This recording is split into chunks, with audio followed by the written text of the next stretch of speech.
வணக்கம் and welcome back to my channel. இன்னைக்கு நம்ம சேனல்ல ரெஸ்டாரன்ட் ஸ்டைல் ருமாலி ரொட்டி ரொம்ப சாஃப்டாவும் டேஸ்டியாவும் வீட்லயே எப்படி செய்யறதுங்கிறது தான் இந்த வீடியோல பார்க்க போறோம். ஒரு கப் அளவுக்கு மைதா எடுத்துர்க்கேன். இதோட 1/4 டீஸ்பூன் அளவுக்கு தூள் உப்பு சேர்த்துக்கலாம். 1/2 டேபிள்ஸ்பூன் அளவுக்கு நெய் சேர்த்துக்கலாம். இதோட காய்ச்சி ஆற வச்ச வெதுவெதுப்பான பால் சேர்க்க போறேன். மைதா எடுத்து அதே கப்லயே 1/2 கப்புக்கும் கொஞ்சம் கம்மியா பால் எடுத்துர்க்கேன். 150 மில்லி பால். முதல்ல இந்த நெய் உப்பு மாவு எல்லாத்தையும் ஒட்டுக்கா இது போல பிசைஞ்சு விட்டுக்கலாம். இப்போ கொஞ்சம் கொஞ்சமாக பாலை ஊற்றி நல்லா சாஃப்ட் மாவாக பிசைஞ்சு எடுத்துக்கலாம். தண்ணி ஊற்றியும் பிசையலாம், ஆனால் நம்ம பால் ஊற்றி பிசையும் போது கூடுதல் டேஸ்டாக இருக்கும், கூடுதல் சாஃப்டாக இருக்கும்.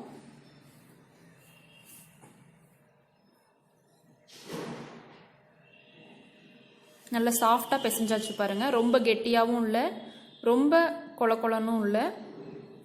இப்போ ஒரு ஈர துணியை போட்டு மூடிட்டு 30 நிமிஷம் ஊற வச்சிடலாம்.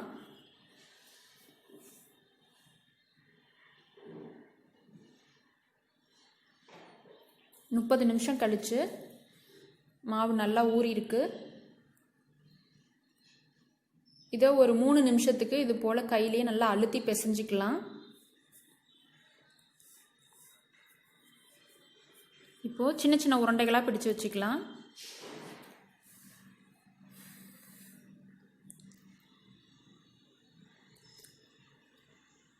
முதல்ல 2 உருண்டை மட்டும் நம்ம சின்ன சின்னதாக தேய்ச்சிக்கலாம்.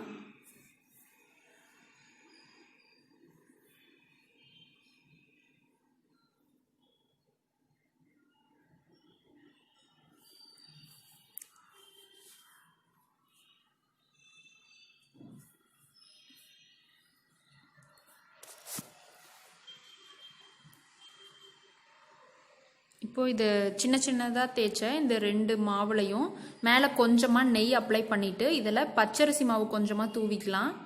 இடியாப்பம் புட்டுக்கெலாம் செய்வோம் இல்லையா, அந்த பச்சரிசி மாவு தான்.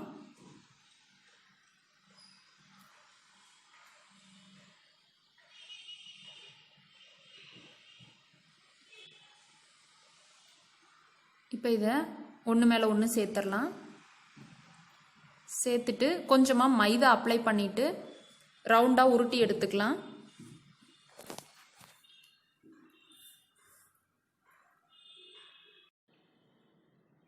பெரிய பெரிய கடைகள்லாம் ருமாலி ரொட்டி மெஷின் இருக்கும், அதில் தான் இதை செய்வாங்க.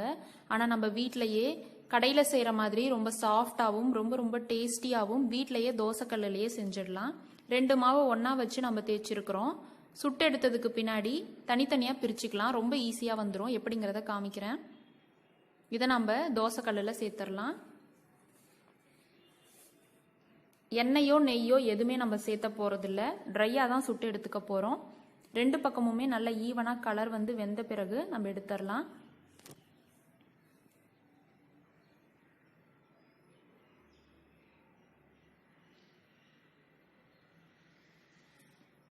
உங்களுக்கு ட்ரையாக சாப்பிட பிடிக்கல அப்படின்னா நீங்கள் தாராளமாக நெய்யோ அல்லது எண்ணெயோ சேர்த்துக்கலாம். உப்பி வரும்போது இது போல் கரண்டி வச்சு அழுத்தி விடுங்க. இப்போ 2 பக்கமும் நல்ல கலர் வந்து வெந்துடுச்சு. இப்போ நம்ம எடுத்துடலாம்.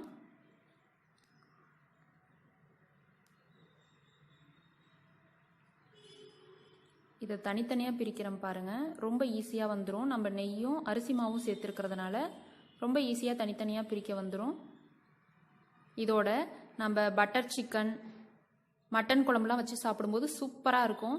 எவ்வளோ சன்னமாக இருக்குது பாருங்கள், நல்ல மெலிசாக ரொம்ப சாஃப்டாக இருக்குது.